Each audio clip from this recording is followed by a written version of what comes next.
Հայաստանի Հանրապետությունում լինեն ճակատին դաջվածք ունեցող գործակալներ, ազատ փողոցում քայլող եւ իրենց չձերբակալեն եւ իրենց չմեկուսացնեն Հայաստանի Հանրապետության քաղաքական դաշտից։ Գյումրիում իրենք միջամտեցին, մենք հիշում ենք, որ կոնկրետ սատարում մենք լսեցինք ռուսական Եդինա Ռոսիա կուսակցությունից, իշխող կուսակցությունից եւ միևնույն ժամանակ 26 թվականին մենք արդեն լսել ենք, որ ունեն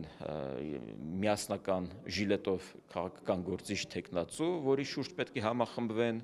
դա նախնական է, կլինի դա թե չի լինի, բայց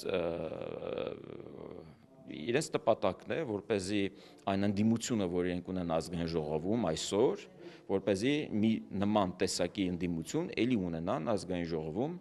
26 թվականից հետո, ես հեռու եմ անկարծիքից, որ իրենք վստահություն ունեն, որ իրանք իշխանության կգան Հայաստանում, բայց ես հավատում եմ, որ իրենք հավատում են, որ դա հնարավոր է։